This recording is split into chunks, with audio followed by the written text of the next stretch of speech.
აქ გადმოსვლამდე და მსახურებამდე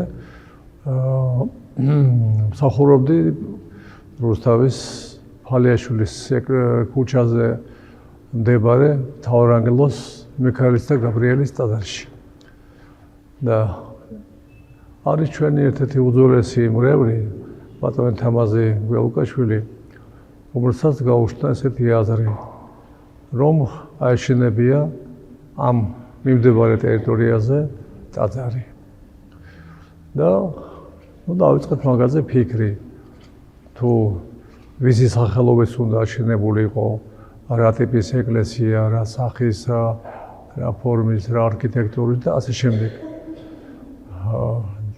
მოხდა ასეთი რამ, რომ ჩვენ ჩავედით ერთ-ერთი საპატრიარქოს არქიტექტურისა და რესტავრაციის საბჭოს წევრთან, მამა ბესარიონ მენაბდესთან და მასთან შევათანხმეთ ეს საკითხი და მან გვირჩია, სხვა შორის ამ ყველაფერმა ესეთი სწრაფი მოვლენებით განვითარდა ეს ამ ტაძრის მშენებლობა, რომ მაშინვე თქვა დაგვაკვალიანა, რომ თავისი აზრი მან რა თქმა უნდა გამოთქვა დადებითად, შეაფასა ეს ყველაფერი და შემდეგ გაგვაგზავნა პატრიარქთან, სადაც მოხდა ლოცვა მისი უწმინდესობის მიერ ლოცვა კურთხევის აღება.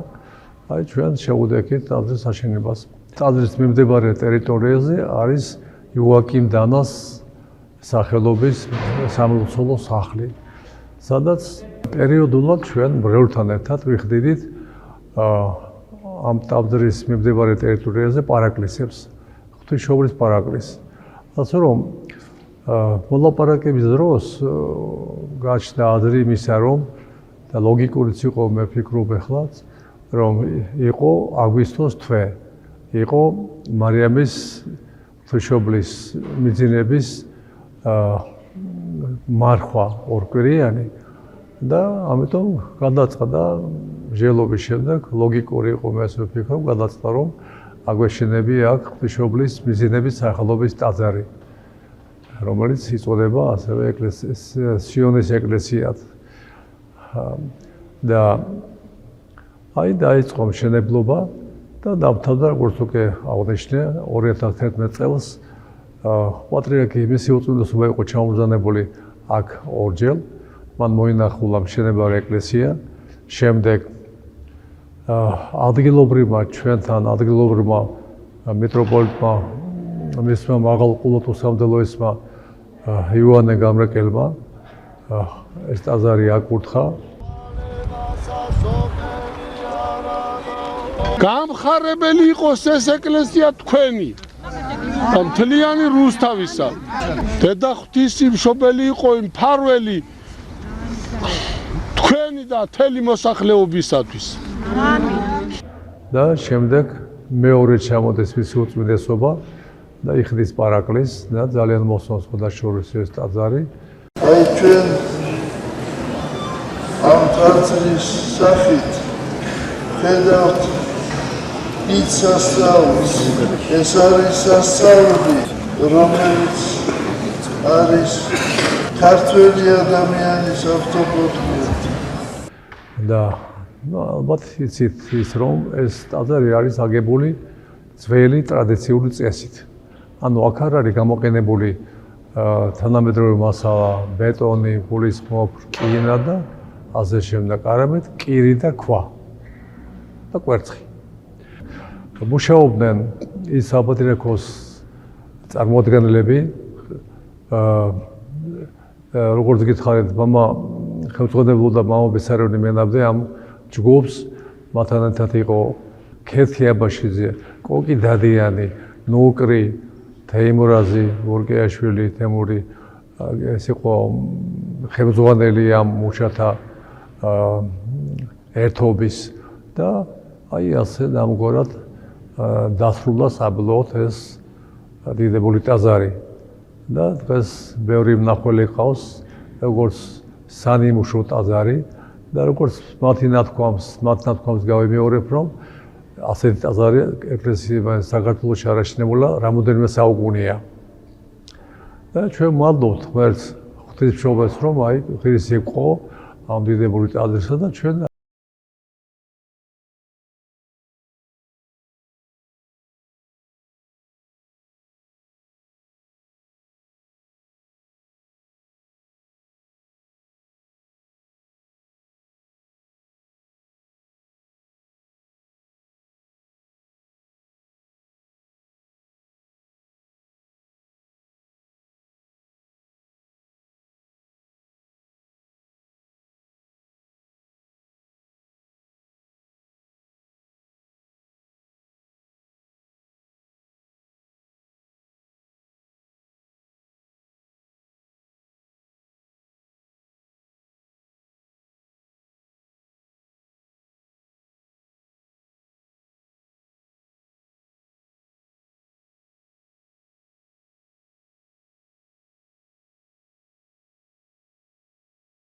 ტირება ტაძრისა და როცა დავიწყეთ ადგილიდან გამომდინარე იქ თავარი იყო ჯერ მოგვეძებნა ფორმა და რაღაცა მხატვრულ არქიტექტურული სტილი რა როგორი უნდა ყოფილიყო ეს ტაძარი ანუ ლიტურგიის სივრცე დარჩა ძირითადი ტაძარი სივრცე ძირითადი ტაძარი მაგრამ მას გალერეა მოვაშენეთ ეხა გალერეა ბევრ ტაძარს აქვს, მაგრამ ამ გალერეაში ჩვენ შეგვქონით სივრცეები, სადაც შეიძლება თქვათ პანაშვიდის გადახდა, სადაც შეიძლება პარაკლისის გადახდა. გარდა ამისა შეიძლება რომ თქვათ მარტო სამთლის სასანთებად კი არ მიხვედი, არამედ რაღაცა გაქვს დრო კიდევ. მაგრამ იმის დრო არა გაქვს, რომ 2 საათი ლიტურგიას დაესწრო. შენ შეგვიძლია აი ამ გალერეაში, გალერეიდან გახსნილია სივრცე ესე ტაძარზე შენ შეგვიძლია აქედან მიაყურადო ლიტურგიის გარკვეულ ეს მომენტს და მე წახვიდებ თქვათ აი ეს ყველაფერი ისე ხდება შენ აი გალერეაში მოძრაობ რომ ხელს არ უშლი ლოცველებს აქ ოღონდ აქთავარია ის არ უნდა იყოს ეს გალერეა სრულად მოწყვეტილი და არც უნდა იყოს სრულად ესე თქვათ და ისე დაკავშირებული რომ ისე იგივე პრობლემა გამოიწვიოს. აი დოზა აქვს საჭირო. აი რა დოზით შეიძლება ეს ზღვარი დაიდოს აი დროებით და მუდმივ ლოცველებს შორის. ეს იდეა განხორციელდა და გარდა ამისა ძალიან კარგი იმას დაედო საფუძველი სკოლას, ქვისმთლელთა სკოლას. დაახლოებით 30-მდე კარგი ხელოსანი ჩამოყალიბდა რუსთავში ქვისმთლელებისა და თქვენ როცა ნახავთ რუსთავს აი ამ ფოტოზე ძალიან კარგად ჩანს ეს არ არის მოწვეული სპეციალისტები ჩვენს მიერ ჩვენ ყავს ძალიან მაღალი დონის სპეციალისტები მაგრამ ეს არის რუსთაველების გაკეთებული ტაძარი გამორჩეულია სწორედ იმითი რომ იგია ტრადიციული მეთოდით აშენებული ანუ ლითონი აქ არ არის ნახმარი საერთოდ არც საძირკველში არც აი თან საკმაოდ დიდი ტაძარია ლამის ხა გელათის ზომის არ არის მაგრამ ნუ გელათის შემდეგ ერთ-ერთი აი ამ დიდი ზომის ტაძრად ითვლება მაინც რუსთავი ეს პროექტის ავტორები არიან ნიკოლოზ დადიანი ნიკოლოზ აბაშიძე და თქვენი მონამორჩილი მე სამ და ხელოვნება ცოდნე ქეთევან აბაშიძე. კონსტრუქტორი არის აზ განსვენებული შარშან გარდაიცვალა ბატონი გიგლა ჭანუყაძე და მაგრამ ეს ყველაფერი მაინც პროექტირებას ეხება და მთავარი მშენებელი ვინც აიღო თავის თავზე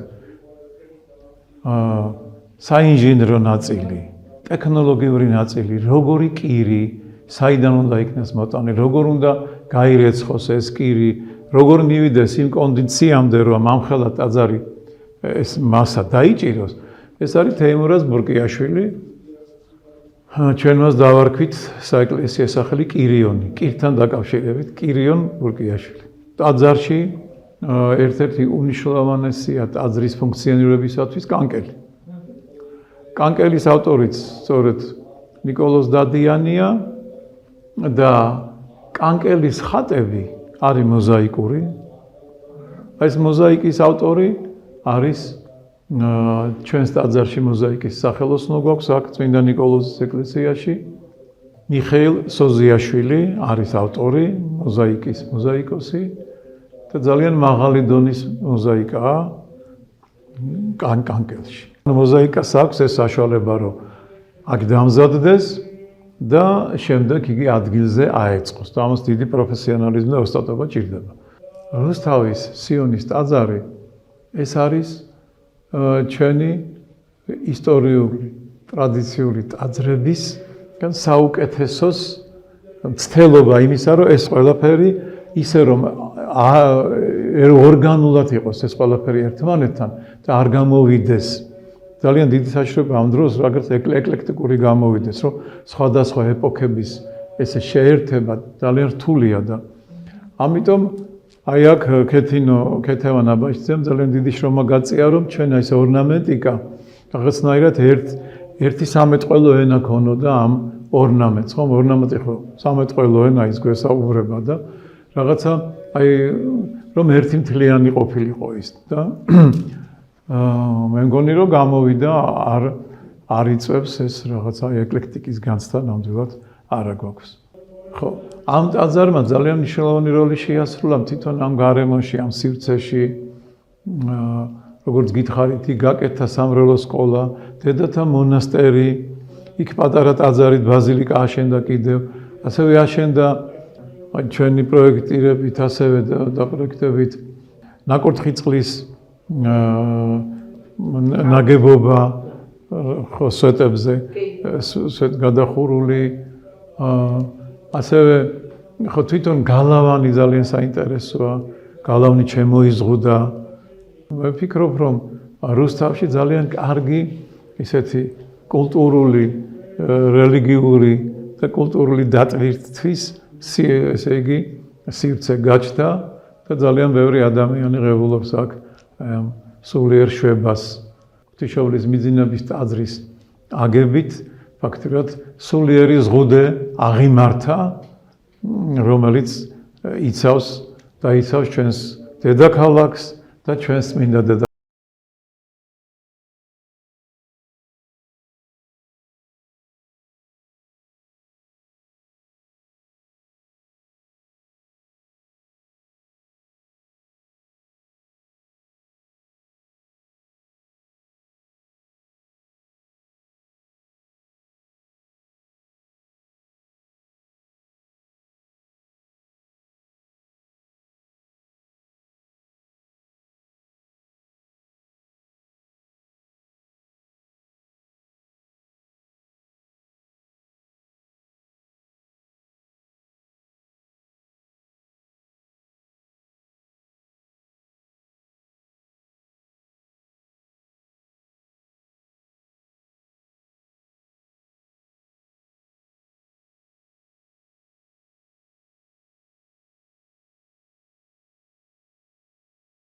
მშენებლობა რომ დაიწყო, მე ვიყავი უბრალოდ ესე კონსულტანტი.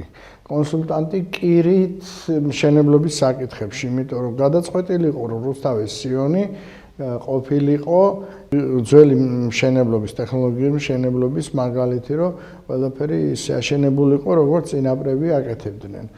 იქ რაღაც არსებული პატარა ეკლესია იყო და დავიწყეთ მშენებლობა, ასე ვთქვათ, ნოლიდან. ტექნოლოგია აბსოლუტურად გამორიცხავდა თანამედროვე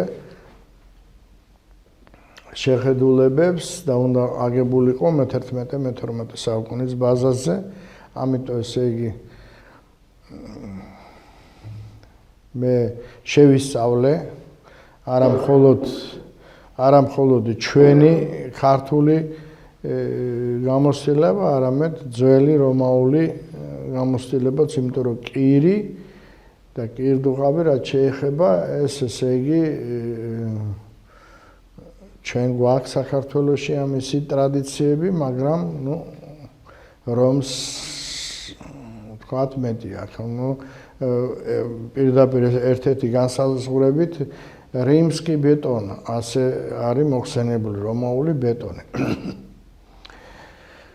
ხო, ეს მასალები ამოვიღე და ამის ნიადაგზე, მანამდე მოგახსენეთ, რომ ლაბორატორიაში კვლევებსა, ამის ნიადაგზე არის ყველაფერი გაკეთებული. მაგალითად, რომ დავიწყეთ საძირკველი, ხო? საძირკველი რო გაითხარა და ამოვიდა, იქ ბალასტი და ეს ჩვეულებრივად გაკეთდა, ასე ვთქვათ, ბალასტის და ქვიშის საფენი, შემდგომ უზარმაზარი ლოდები არის, ბაზალტის ლოდები არის, საძირკვლად ნახმარი, რომლის მაკავშირებელი დუღაბი არ არის. არის ეგრეთ წოდებული გამერები ქვია, ეს არის მეტალის ჩანგლები, რომელსაც ესე იგი ვბურღავდით ამ ბაზალტის კვადრებს ერთმანეთთან ახლო და დაალაგებულს, დაიბურღებოდა, იქ პატარა ამოიჭრებოდა და ვაცხელებდით, ტყვიას ვადნობდით, ესე ტყვია ჩაისხმებოდა და ეს ლითონის გამერი, იგივე ჩანგალსაც ეძახენ, ამით ხდებოდა დაკავშირება ორი სხვადასხვა ლოდის, გინა 2 თუ 3-4-ის ერთმანეთთან დაკავშირება. ეს რატომ ტყვიაში? იმიტომ რომ ტყვია იცავს მერე ლითონს ჟანგვისაგან დროთა განმავლობაში და იმას აღარ ჟანგვა ვეღარ იმას მოერევა. პრაქტიკულად ასე შეიქმნა საძირკველი. ეხლა ეს საძირკველი ასე კეთდებოდა, ასე გამერებით და იმის რომის დროსაც და ჩვენც გვაქვს ამის მაგალითები ვანის ნაქალაქარზე დიდი ქვები, კვადრები, რომლებიც ასეთი მეთოდით არის ერთმანეთთან ჩანგლებით და მერცხლის კუდებს ეძახდნენ, ასეთი გადაბმული ერთმანეთთან. ამისი ნივთიერი მტკიცება, არქეოლოგიური ფაქტები არის. ამ მეთოდით გავაკეთეთ. ხო და ეს რა პლუსი არის? ახლა დღევანდელ უკვე სამშენებლო ტექნიკაში არის ესეთი მოსაზრება, რომ სეისმური დარტყმის შედეგად თუ საძირკველი არის შედარებით მოძრავი და შეუძლია აყვეს დარტყმას და რაღაცნაირად მიიღოს და გადაანაწილოს და დააბალანსოს, ეს უფრო კარგი არის და მაგალითად იაპონელების დღევანდელი ესე იგი ამაზე ეყრდნობა, რომ მოძრავი შედარებით ახლა მთლადის არა, მაგრამ მოძრავი იყოს საძირკველი შეძლების დაგვარად. კონცეფცია. აი ეს ასეთ საძირკველზე არის მოწყობილი, უნიკალური არის პრაქტიკულად. მოგეუბნებით, აი ის რაც ჩვენ გვიკარნახა წარსულმა, აგერ ახლა აღმოჩნდა, რომ ყველაზე თანამედროვე მიღწევა არის სამშენებლო ტექნოლოგიაში. ჩვენ სულ ვეყრდნობოდით წარსულის მემკვიდრეობას და მათ შედეგებს. კირდოღაბის რეცეპტურა კედლის წყობისთვის სხვა არის, ლესვისთვის სხვა არის, იქ თქვა თაღებისთვის სხვა არის, იქ რაღაც კომპონენტები იცვლება და ემატება ერთმანეთს და ამას ვეყრდნობოდით. ასე დავიწყეთ, რაც შეეხება ხალხს შემადგენლობას, ვინც ამას გააკეთებდა. თქვენ წარმოიდგინეთ, არც ერთი პროფესიონალი ჩვენი არ ყოლია. მაგრამ ჩვენ სულ ყველა ესე იგი ვაქციეთ მშენებლებად, ვასწავლეთ, რა უნდა ეკეთებინათ, როგორ ვაკონტროლებდით და ასე ვაშენებდით. ასე აშენდა ეს ტაძარი. ქვა კარნახობს თავის არქიტექტურას, ისე არ არის.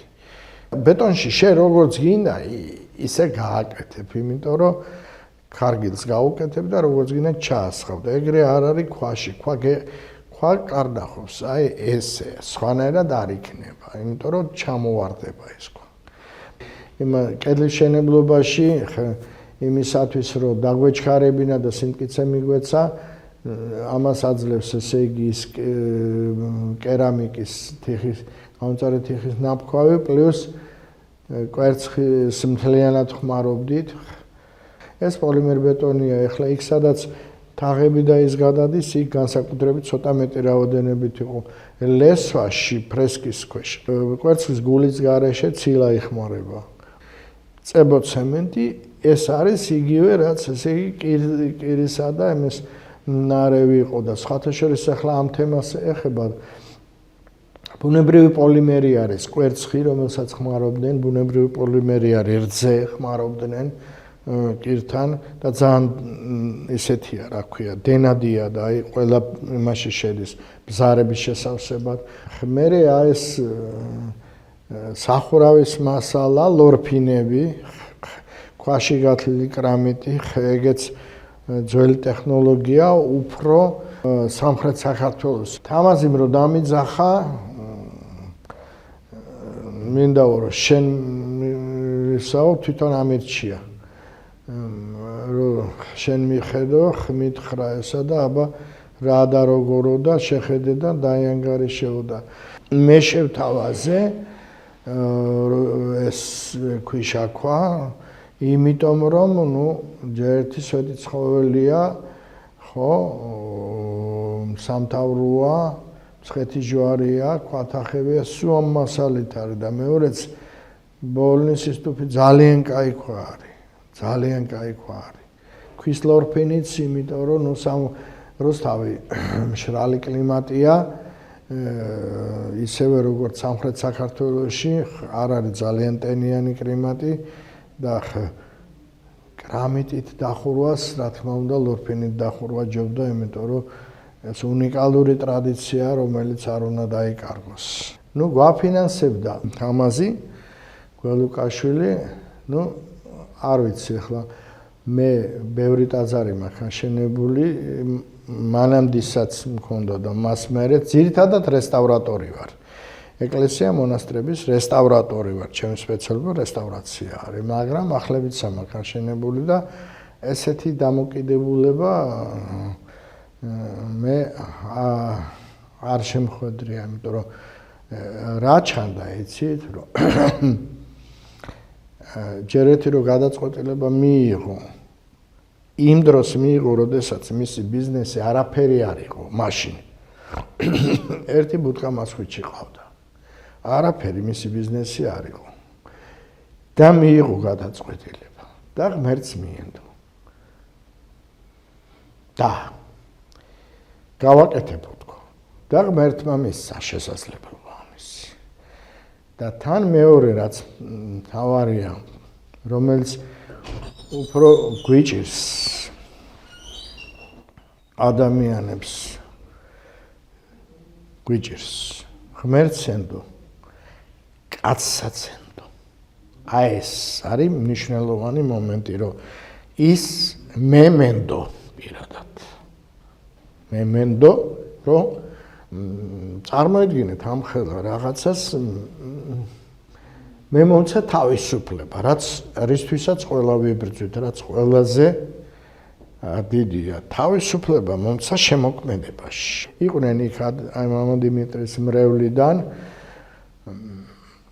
ხალხი რომელიც ესე იგი ასე ვთქვათ სულიერ და მორალურ მხარდაჭერას გვაგრძნობინებდნენ პირდაპირ ამ ხალხის ერთობლივი შრომით და შეიძლება ითქვას ერთმანეთისადმი ნდობით როგორც მენდო თამაზი ისე მე ვენდე ჩემ ქვემოთ ვინც იყო და ასეთი ერთმანეთისადმი ნდობით და სიყვარულით შეიქმნა ეს ყველაფერი ხო ეს კირის არჩევა იმით იქნა კირდოღაბით გაგვეკეთებინა რომ იმით იქნა გამოწვეული რომ ესე იგი რაღაცა შეგვექმნა წინაპრების გამოცდილება გაგვეახლებინა გაგვევლო კიდე ერთხელ ეს მეთოდი და ასეთი პრაქტიკულად ამოცანა იყო ძეგლი დაგვედგა რა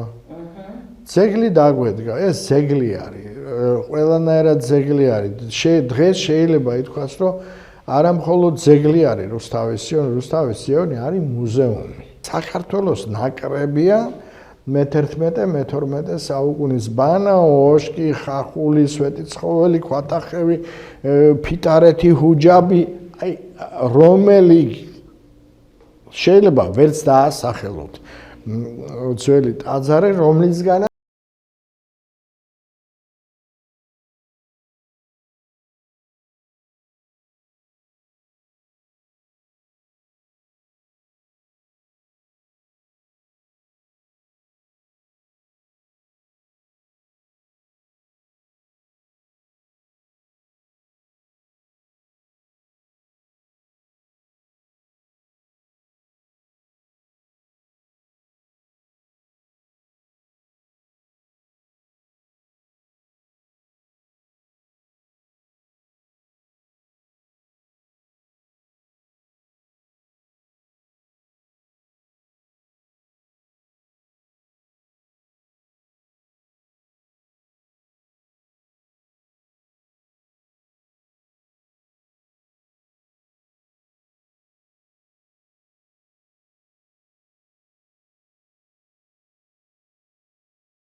მორწმუნე. არაჩვეულებრივად ერუდირებული. იმიტომ რომ ძალიან ბევრ საკითხს ჩვენ ახლა თვითონაც არის, რომ ჩვენ არ ვიცნობთ, იმიტომ რომ ბატონ თამაზიშვილის ამის ახსნა, ხო, რომ ჩვენ აი ახლა ის უნდა გავაკეთოთ, ამას ჭირდება ამდენი კომპონენტი, ხო, მე ქვას რაღაცა მოიჭარას ის თქვა თბილისში გადმოვიტანოთ სადღაც ვიშოვეთ სახერხი რუსთავში. მე აქედან ეს ფორმირება როგორ მოდის აქა და ეს საკმაოდ რთული პროცესია, ნუ თლიანობაში რომ წარმოვიდგინოთ, ეს არ არის მარტივი. ჩვენ ყველა ეტაპზე, გარკვეულ ეტაპს რომ ამთავრებთ, თქვა რაღაცა დონეზე, ეტაპს ვეძახთით, იკრიბებოდა იქ საბჭო, საპატრიარქოს საბჭო, მეუფეები, ავტორები, სპონსორი თვითონ განვიხილავდით დაახლოებით რამდენად დავძლიეთ ის ეტაპი. ყოველთვის ყოველი ეტაპის მერე ხო მისი სიტყვა ერთ-ერთი წამყვანია, იმიტომ რომ გადავიდეთ შემდეგ ეტაპზე. თამაზი იყო ყოველთვის ძალიან როგორც თქვა, ყურადღებიანი ყველას მიმართ. დღემდე ჩვენ ძალიან მეგობრულად ურთიერთობა გვაქვს. ეს არ არის მარტო ერთი ტაძარი, ამ ტაძარმა საკმაოდ დიდი ტერიტორიაც მოიცვა და საკმაოდ დიდი მორევი ყავს უკვე, ეს უკვე საკმაოდ ჩამოყალიბებულია ყველაფერი და მათ შორის თამაზი არის ერთი წამართველი ყველა იმ პროცესის, რომელიც იქ ხდება. ჩვენთან ჩვეულებრივ ჩრდილოეთ ფასადზე, როდესაც აკეთებენ ფრესკულ მოხატულობას, ქტიტორებს, ანუ ვინც ამას აფინანსებს, აკეთებს და აშენებს, იმათი გამოსახულებებიც კეთდება ხოლმე. ჯერჯერობით ამ ტაძარში მსგავსი რამე არ არის. ალბათ იქნება რაღაც დროის მერე ასეთი რამეც გაჩნდეს, რომ გამოჩნდეს, რომ ჩვენ დროშიც იყო ასეთი ადამიანი, რომელმაც აშენა თავისი იმით ხარჯით გაიღო პიროვნულიც და სულიერიც და ყველანაირი, რომ ეს აშენებული იყო და განხორციელებული ამ პერიოდში. თუ გაკეთება ესეც, ალბათ აქვს მნიშვნელობა, რომ მომავალს დარჩეს იმპრეს ტაძარი არ იქნება 1 საუკუნიანი და 2 საუკუნიანი. საკმაოდ რთული იყო იმ ჯგუფების მომზადებაც, რომლებმაც აითვისეს ტაძრის კედლის გათლა და ამ ყველაფრის, ვინც ვერ ხდებოდა, ზოგი ფიზიკოსი მოხდა, რუსთაველები, ზოგი მათემატიკოსი, არ გაგეცინებდა, ზოგი ციხიდან ახლად გამოსულიც მოხდა, რომელსაც გამოაჩნდა რაღაც ნიჭი, რომელსაც ჰქონდა თან მიდრეკილება რაღაცა სულიერ რაღაცაზე. და იქ ეს ყოველთვის იწყებოდა ლოცვით და მთავრდებოდა ლოცვით ყოველი დღე. და აი პერიოდში დასრულებული ტაძარი არქიტექტურა კავშირის წარდგინებით, რა თქმა უნდა, იქნა წარდგენილი სოფიაში საერთაშორისო არქიტექტურის აკადემიის კონკურსზე. ეს კონკურსი 1967 წლიდან არსებობს ეს აკადემია. აკადემია გაეროს მიერ დაარსებული არასამთავრობო არაკომერციული ორგანიზაცია, რომელიც ყოველ თავიდან 60 წელიწადში, ბოლოს უკვე დაადგინა, რომ 3 წელიწადში ატარებდა ასეთ შეკრებებს. მისი პრეზიდენტი მაშინ იყო გიორგი სტოილოვი, ბულგარელი არქიტექტორი, სახშენის თავმჯდომარე თავის დროზე ბულგარეთში და მერე მთელი ეს წლები მას და მიანება იმ სამუშაოს თავი გაუძღვა ამ აკადემიას და ეს აკადემია აერთიანებს დღესაც მსოფლიოს ყველა წამყვან არქიტექტორს. 2012 წელს წარვადგინეთ ჩვენ ეს არის მიმართულება ინოვაციები ისტორიულ განვითარებაში, ასე თქვა, არქიტექტურის. და მივიღეთ გრან-პრი და დიდი ოქროს მედალი. ახლა იგი ჟიური საკმაოდ სოლიდურია. მაშინ მონაწილეობას იღებენ თითქმის ყველა რეგიონის და ყველა კონტინენტის არქიტექტორები და 12-14 კაციანი ჟიურია. არსებობს ის ოქმები, ყველაფერი ჩვენ წამოღებული და მიღებული, ასე თქვა. ნუ წარდგენა მოხდა არქიტექტურა კავშირიდან, მე როგორც არქიტექტორმა ამის წარვადგინე. და ნუ ეხლა იქ უკვე სხვა კომისია წარმოადგინეთ ვალდებულები არიან განეხილვა, ის გამოიფინება თემატიკების მიხედვით, ძირითადად 4 თემა არსებობს.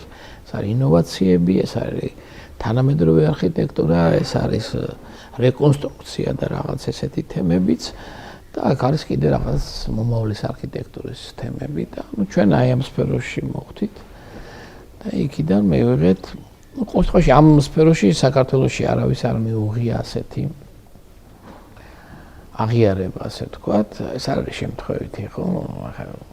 მარტო იმ წელს იყო დაახლოებით 300-ზე მეტი ნამუშევარი წარდგენილი სხვადასხვა კატეგორიებში.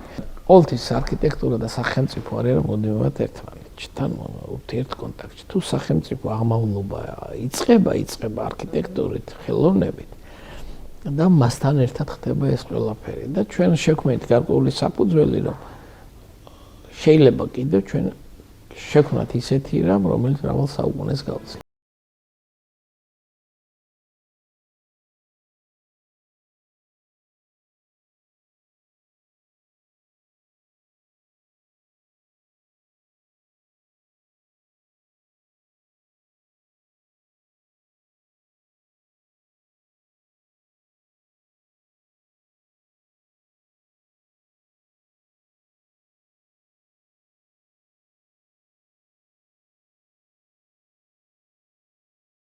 ვეცადეთ, რომ ავედგინა ჩვენი ტაძარმშენებლობის ტრადიციული ძველი მეთოდი მშენებლობის. რაზეც ჩვენი ქტიტორი დაგვთავდა, ეს ჩვენთვის იყო ძალიან სასიხარულო და ანუ ყოველგვარი მონოლითური რკინაბეტონის კონსტრუქციების და მშენებლობის ტექნოლოგიის გამოყენების გარეშე ძველი კირქვით მშენებლობის ტექნოლოგია. ამოვიყენეთ საგულდაგულოდ ვარჩევდით ყოველ ქვას. თვითონ მშენებელი ჩვენი ტექნოლოგი ბატონი თემო ბურკიაშვილი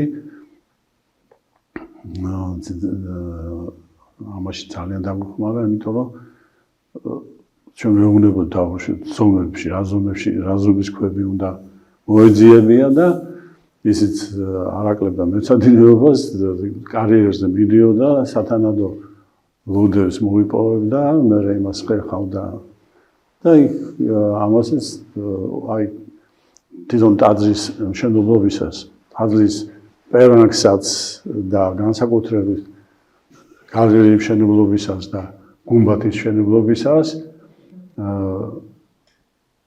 სათითაოდაც კი ვარჩევდით ქვებს, როგორი ქვა დაგვედო.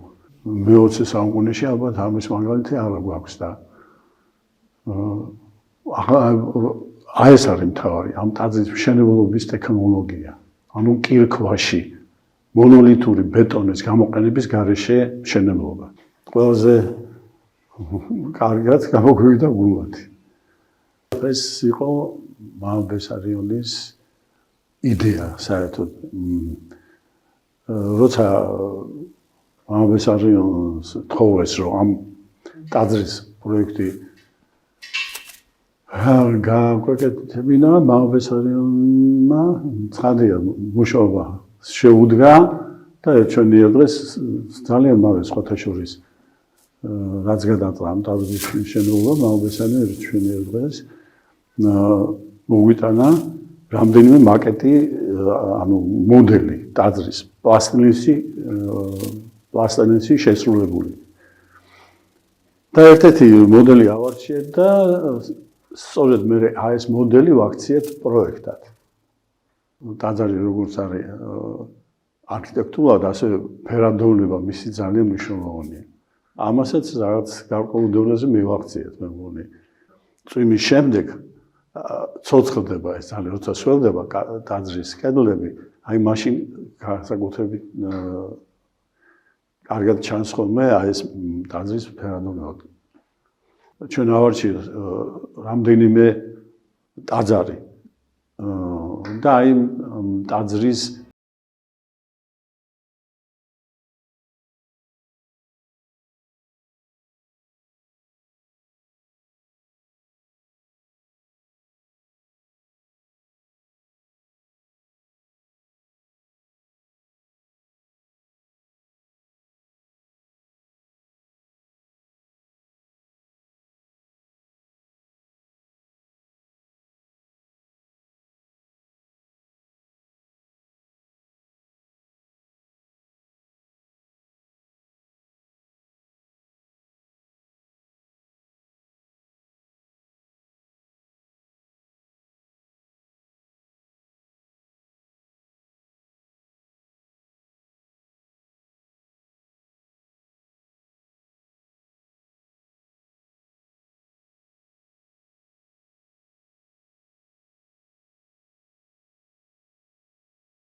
შიგნით პლასტელინის ეკლესიები ასე ამოიღო და დაგვილაგა. და იყო აი ძალიან შთაგონებული, აღშოვანებული ისე რომ მე რელიეფი გავაკეთეთ ჩვენ ტაძარზე ზემოთ არის გამოსახული.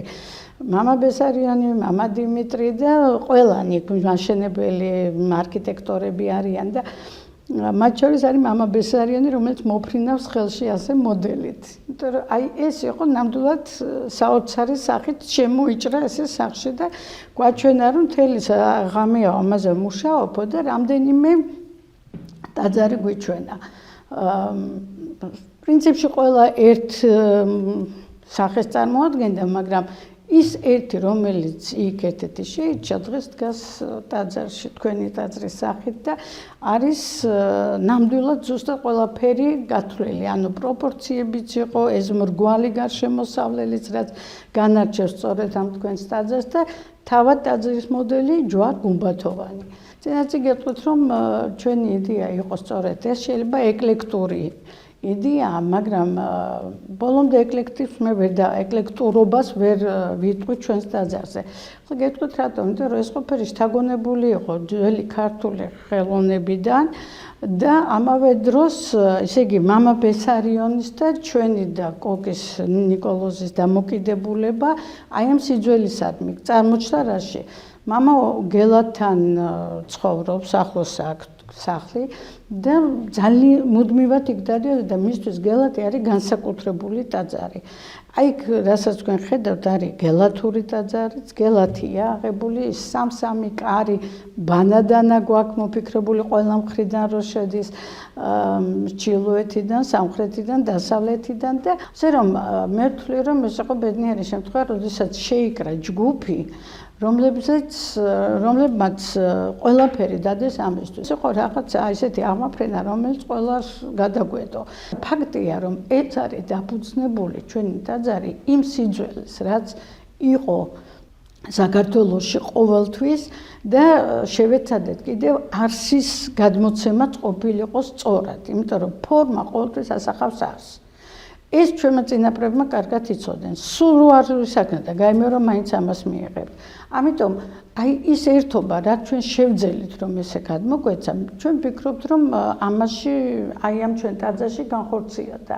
აქ არის ადგილები, რომელიც ხახულსაც გაგახსენებთ, არა მარტო გელაც, ინტერიერი განსაკუთრებით, სვეტები, რომელიც კუთხეებს ჩამოუყვება, ნახევარსვეტები, გუმბათის ზიდი, ოშქს და ტაოკლარჯულ ტრომპ-აფრებს გაგახსენებთ და ასე. ანუ ეს ყველაფერი არის რაღაც ერთობაში მოყვანილი. მაგალითად აქ იყო ისიც რომ აი თქვენ ხედავთ ახლა იქ არის ფასადებზე ორ სარკმელს შორის აღმართული ჯვრის კომპოზიცია. ეს ქვემო ქართული კომპოზიცია, ესე ვეძახი მე ამას. ხუჯაბში, ფიტარეთში, ბეთანიაშიც ნახავთ, ერთი პერიოდისა. ამიტომ ჩვენ ჩავთვალეთ, რომ აი ეს დიოფიზიტური, ასე ვთქვათ, სიმბოლო ბეჭედი ჩვენ ტაძარს უნდა ქონოდა. და ნუ აი რა გითხრათ, ყველაფერი გავაერთიანეთ, რაც კი შეგვეძლო და რაც კი არსებობდა, ასე ვთქვათ, ჩვენში. და განმახორციელებელი იდეის იყო კოკი, რომელიც ამ მასშტაბებში და იმებში ხელით ვახატინე ეს ორნამენტები ყველაფერი. ეხლა კომპიუტერულად რო სრულდება, აი ეს ყველაფერი არსებობს ხელით, ასე დახატული კალკებზე, პირდაპირ მასშტაბით ვაძებდით მოქანდაკეებს, ქვაზე დააფენდეთ და გადაგქონდათ. აი რელიეფებშიც, გამოსახულებებშიც, კომპოზირებაშიც, მხატვრულ დეკორატიული სტილის გადაწყვეტაშიც ყველაფერში არის ძველი ქართული მოტივები და ამათ ყველაფერი თითქმის ნანახი ჰქონდათ. და ეხლა ყველა კითხულობს, რომ აი ფერადონებაც როგორია. დიახ, ფერადონება არის, იმიტომ რომ ფერადონება არის ქართული კულტურის ერთ-ერთი სახასიათო ნიშანი. და თქვენ რომ ნახოთ ქართული ხელოვნებაცოდნეობის ნაშრომები, ნახავთ რომ იქ სწორედ ყველა ამას არქიტექტურაში ამას განსაკუთრებულად უსვამთ ხაზს, იმიტომ რომ ყველაფერს აკეთებენ ჩვენი არქიტექტორები, რომ გარეთა ფასადი მორთული დეკორატიულ სამკაულს უკვე ვეძახით, მაგრამ მას თავისი არსი აქვს, რა თქმა უნდა, იყოს ფერში გაცხადებულ, გაცოცხლებული. და სულ ვიძახე ხოლმე, რომ ეს დაახლოებით ვეფხვის ტყაოსნის გახსენებაა, რომელმაც შექმნა სამყარო, ანუ უფალმა შექმნა სამყარო და გვაქვს უთვალავი ფერით. აი ეს ფერადოვნება არის ქრისტიანული ხელოვნების ერთ-ერთი ნიშანი, ხომ, რომლითაც მეტყველებს ის სამეტყველო ნიშანი და ქართულმა არქიტექტურამ სწორედ ფასადებზე განსაკუთრებით გამოიყენა ეს, თუმცა ეს არ არის სიმძაფრე, ეს არ არის აი მკაფიო წითელი ფერების გამოყენება, ზოგჯერ ვერ სამწევთ, იმიტომ დაჭირდა კოკის ახლა აი წვიმაში განსაკუთრებულ ელვარებას იღებს და ასეც არის. ზღვაზე როცა ხედავთ კენჭებს, ის ფერები თითქოს ერთნაირია, რაღაცა განსხვავებულია, რბილია და როგორც კი წყალი გადაობს და დაასრულებს, ეს მრავალფერადად აკიაფდება ხოლმე, ხომ? აი ეს იდეა იყო ჩადებული და ეს თავიდანვე ვაჩვენე ამ ჩვენს მოაწილეებს, როგორც სულ პატარა კენჭებსაც კი ჩადებდნენ და ნუ შეგეშინდებათ, ვენები მოგიტყდათ, თქვა, არაუშავთ, ჩასვით სხვა ფერის სხვა. და აი გატაცებული იყო სწორედ ეს გელოვანი განსაკუთრებით გვაჩვენებდა ხოლმე ადგილებს, აი ეს მწვანე ქვა ჩავსვი, აქ წითელი ჩავსვი და ეს დღეს თვალით მე რომ მიდიოდი, მარტო მე ვხედავ, მაგრამ ზოგადად ამას ყველა განიცდის და განიცდის იმას, რომ ის ჩვენგან არ არის მოშორებული, ის არის ჩვენი ნაწილი, ჩვენი ფერადოვნების ნაწილი, ჩვენი ერთობის ნაწილი და შესაბამისად ადამიანის თვალისთვის ეს ძალიან მისაღებია და მას არ ეუცხოვება, აი ეს უნდა ყოფილიყო კიდეც მასში და ამიტომ რა ვიცი, აი ესე მაქმანებით მოიქარგა მთელი ჩვენი ტაძარი, გუმბათშიც განსაკუთრებით გამოვიყენეს სწორედ ქვემოქართლური მხატვრული სახე, რადგან რუსთავია განსაკუთრებით იგულისხმება იმაში, რომ აი ერთიანად არის მოკარგული ამ ორნამენტაციით. ასეც კანკელში ნახავთ, მე შიგნით ხოლოდ, ხო? აი იმდენი რამე იქ ჩადებული, რომ მასე საუბარიც კი გიჭირს ადამიანს. ერთი საინტერესო ელემენტი, რაც ჩვენ გამოვცადეთ, არის სარკმლებში, აი ღიობებში ჩასმული ეს ქვის ქვაში გამოჭედილი პატარა კვადრატებია, რომელშიც არის სხვადასხვა მხატვრული სახეები.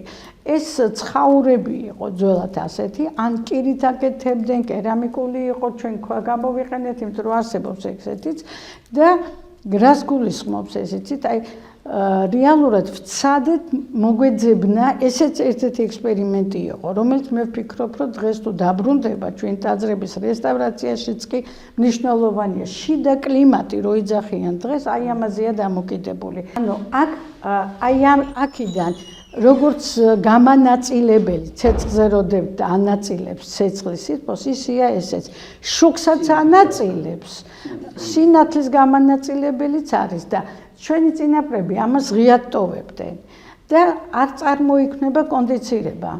ანუ რეალურად ის ინახავს ინტერიერს, თვალში შუქი, კონტრაჟური, ასე ვთქვათ, არ ხვდება, თქვენ მხატვრობას კარგად აღიქვავთ ამის ხარჯზე და რაც თავარია, ის არასოდეს არ გაატარებს არც თოლს, იმიტომ რომ მას სისქეცი აქვს და ჰორიზონტალური წვემა და თოლი არ მოდის არასოდეს. ასე რომ ის შიგნით ვერ შეაღწევს, მაგრამ ჰაერი ყოველთვის იქნება და შიდა კლიმატს წარმოქმნის, რომელიც გარე სამყაროს, ასე ვთქვათ, სწრაფ ცვლილებებს უწევ აცივდება, არ ექვემდებარება ინტერიერი და შიგნით ყველაფერი დაცულია.